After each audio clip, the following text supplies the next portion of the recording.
Hello friends, welcome YouTube channel में आपका स्वागत है। फिर से मैं एक नई वीडियो के साथ आ चुके हैं, अपडेट वीडियो के साथ आ चुके हैं। आज जो वीडियो होगी बहुत ही इंटरेस्टिंग और बहुत ही शानदार अपडेट के बारे में जो जानकारी है वो आप सभी को मैं यहाँ पर देने वाला हूँ। जैसा कि आप सभी को पता है, बीएसएफ की तरफ से आपको यहाँ पर जो परमानेंट जो स्टाफ नर्स की वैकेंसी है वो यहाँ पर जारी की गई थी। उसका जो शॉर्ट नोटिफिकेशन है वो शॉर्ट नोटिफिकेशन रिलीज कर दिया गया था पहले ही, लेकिन फाइनली आपका यहाँ पर जो फुल डिटेल नोटिफिकेशन है वो यहाँ पर रिलीज हो चुका है। और आपकी स्टाफ नर्स या नर्सिंग डिप्लोमा या पैरामेडिकल स्टाफ से रिलेटेड सभी भर्तियों की यहाँ पर फुल डिटेल नोटिफिकेशन यहाँ पर रिलीज हो चुका है, डिटेल यहाँ पर जारी हो चुकी है। तो उसके बारे में कंप्लीटली जो इन्फॉर्मेशन है वो आप सभी को मैं यहाँ पर देने वाला हूँ। यहाँ पर देख लीजिएगा, ऑनलाइन डिटेल एडवर्टाइजमेंट यहाँ पर क्या किया गया है, रिलीज किया गया है, जिसमें आपको ग्रुप बी की पोस्ट दी गई है, ग्रुप सी की पोस्ट दी गई है और भी सारी काफी सारी पोस्ट आपको यहाँ पर अवेलेबल कराई गई है। ठीक है, इसके अंदर देख लीजिएगा आपकी लास्ट डेट के बारे में अगर मैं डिस्कस करूंगी इस वैकेंसी की, आपकी जो लास्ट डेट है वो कितनी रहने वाली है, तो 17 जून आपकी क्या रहेगी, यहाँ पर जो लास्ट डेट है वो आपकी यहाँ पर देखने को मिलेगी। ठीक है, यानी कि 17 जून तक आप क्या कर सकते हैं, इस वैकेंसीज को आप यहाँ पर अप्लाई कर सकते हैं। सिर्फ और सिर्फ आपको ऑनलाइन मोड आप इस एप्लीकेशन फॉर्म को भर पाएंगे, यानी कि इसकी ऑफिशियल वेबसाइट से ही आप इस एप्लीकेशन फॉर्म को भर पाएंगे।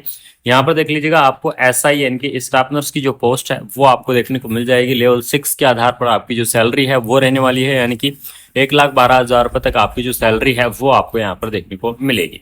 उसके बाद में देख लीजिएगा, ग्रुप सी की आपकी जो पोस्ट है वो आपको यहाँ पर दी गई है, जिसके अंदर आपको लैब टेक्नीशियन यानी कि एएसआई की पोस्ट दी गई है।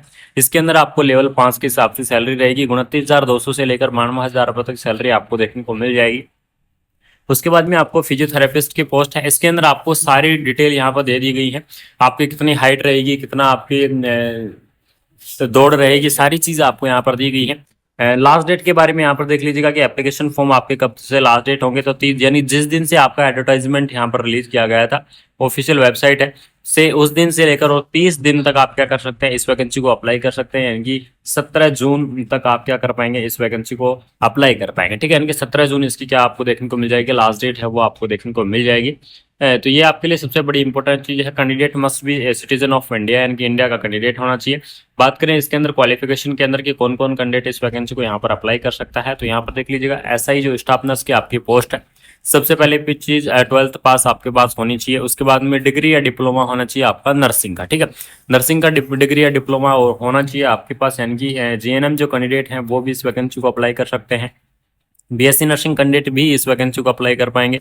पोस्ट बीएससी नर्सिंग कैंडिडेट भी इस वैकेंसी को अप्लाई कर पाएंगे। और अगर इंटरेस्टिंग है तो एमएससी नर्सिंग कैंडिडेट यहाँ पर इस वैकेंसी को क्या कर सकते हैं, अप्लाई कर सकते हैं। यहाँ पर आपको कोई भी एक्सपीरियंस नहीं मांगा गया है। सबसे इंपॉर्टेंट चीज बता दूं, यहाँ पर ना तो जीएनएम वालों के पास कोई एक्सपीरियंस मांगा गया है, ना फिर बीएससी वालों के पास, किसी भी कैंडिडेट के पास यहाँ पर एक्सपीरियंस आपका नहीं मांगा गया है। अगर यहाँ पर डिजायरेबल आपको दिया गया है, यानी कि यहाँ पर कोई भी चीज मैंडेटरी नहीं है, यानी कि डिजायरेबल आपको दिया गया है, अगर आपके पास एक्सपीरियंस है इस फील्ड के अंदर तो आप यहाँ पर एक्सपीरियंस लगा सकते हैं, हो सकता है आपको वहाँ पर बेनिफिट मिल जाए। उसके बाद में लैब टेक्नीशियन की पोस्ट आपको देखने को मिल जाएगी। लैब टेक्नीशियन के अंदर आपको जो डीएमएलटी वाले जो कैंडिडेट हैं वो इस वैकेंसी को क्या कर सकते हैं, यहाँ पर अप्लाई कर सकते हैं। फिजियोथेरेपिस्ट के लिए आपको फिजियोथेरेपिस्ट के अंदर डिग्री या डिप्लोमा होना चाहिए, वो कैंडिडेट यहाँ पर वैकेंसी को अप्लाई कर पाएंगे।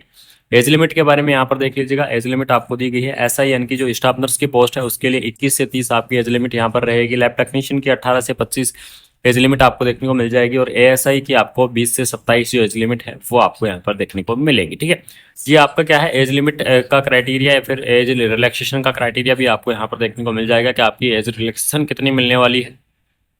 यहाँ पर देख लीजिएगा, जो ओबीसी कैंडिडेट हैं उनके लिए 3 साल, एससी एसटी कैंडिडेट के लिए 5 साल का एज रिलैक्सेशन है वो आपको यहाँ पर अलग से दिया गया है। उसके बाद में आपको यहाँ पर फिजिकल स्टैंडर्ड के बारे में भी बता दिया गया है कि आपको स्टाफ नर्स के लिए क्या क्या आपका फिजिकल स्टैंडर्ड होना चाहिए। लैब टेक्नीशियन देख लीजिएगा, staff nurse, lab technician, physiotherapist, sir तीनों के लिए आपको यहाँ पर स्टैंडर्ड बताया गया है। हाइट क्या होनी चाहिए, मेल की 165 सेंटीमीटर, फीमेल की 150 सेंटीमीटर होनी चाहिए। चेस्ट की अगर मैं यहाँ पर बात करूँ तो चेस्ट आपकी 76 अनएक्सप्लेन्ड होनी चाहिए। और जब आप एक्सपेंडेड करते हैं, ठीक है, एक्सपेंडेड करते हैं तो 81 सेंटीमीटर होनी चाहिए। और अनएक्सपेंडेड के अंदर आपकी 76 सेंटीमीटर होनी चाहिए। मेल्स के लिए फीमेल्स के लिए यहाँ पर मैंडेटरी नहीं है, मेल्स के लिए ये चीज़ आपकी मैंडेटरी रहेगी।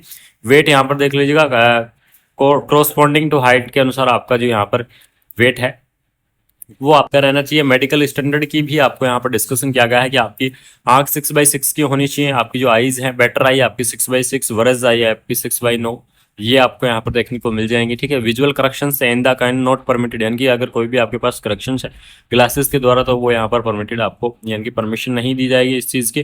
तो यहाँ पर आपको फिजिकली स्टैंडर्ड और जो मेडिकल स्टैंडर्ड है वो सारी चीज़ आपको यहाँ पर दी गई है। और उसके बाद में आपको यहाँ पर कंटेंट टैटो वगैरह के बारे में डिस्कस किया है। अगर किसी ने मान लो अपनी बॉडी के अंदर अगर टैटो बना रखा है तो वो कंटेंट यहाँ पर अलाउ होंगे या नहीं होंगे, वो सारी चीज़ यहाँ पर आपको दी गई है। सिलेबस के बारे में भी डिस्कस किया गया है।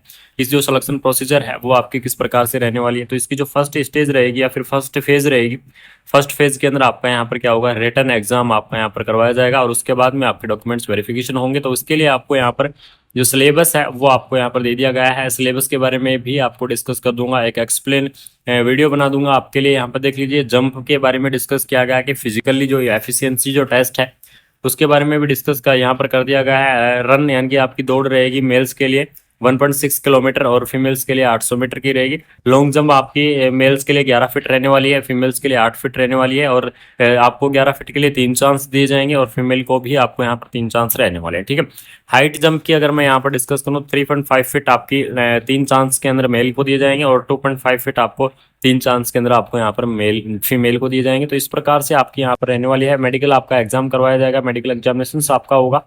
एप्लीकेशन फीस के बारे में यहाँ पर डिस्कस कर लेते हैं कि इस वैकेंसी की जो एप्लीकेशन फीस है वो आपकी क्या रहेगी।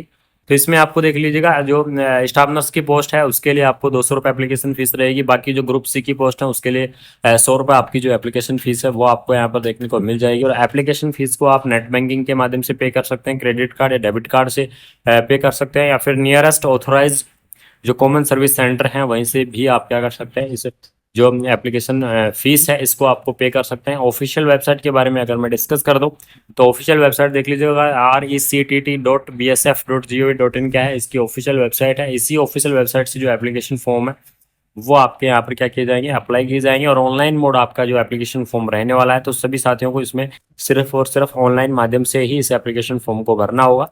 तो ये थी आपकी वैकेंसी के बारे में कंप्लीटली इन्फॉर्मेशन, डिटेल इन्फॉर्मेशन आपको मैं बता चुका हूँ। यहाँ पर सबसे पहले आपको ओटीआर करना होगा फर्स्ट स्टेप के अंदर, दूसरी स्टेप के अंदर ऑनलाइन एप्लीकेशन फॉर्म को भरना होगा, तीसरी स्टेप्स के अंदर आपको क्या करना होगा, payment of the examination fees, यानी कि आपको पेमेंट यहाँ पर करना होगा, एप्लीकेशन फीस आपको करना होगा, ऑनलाइन एप्लीकेशन आपका भरा जाएगा।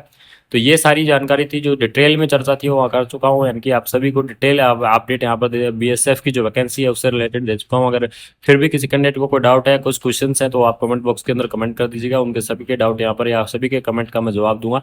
तो अगर वीडियो अच्छी लगी, इन्फॉर्मेटिव लगी तो चैनल को सब्सक्राइब कर दीजिएगा। थैंक यू सो मच, जय आपका भरा जाएगा।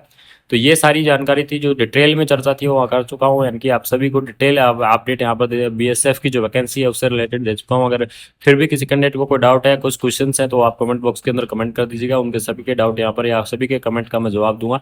तो अगर वीडियो अच्छी लगी, इन्फॉर्मेटिव लगी तो चैनल को सब्सक्राइब कर दीजिएगा। थैंक यू सो मच, जय हिंद।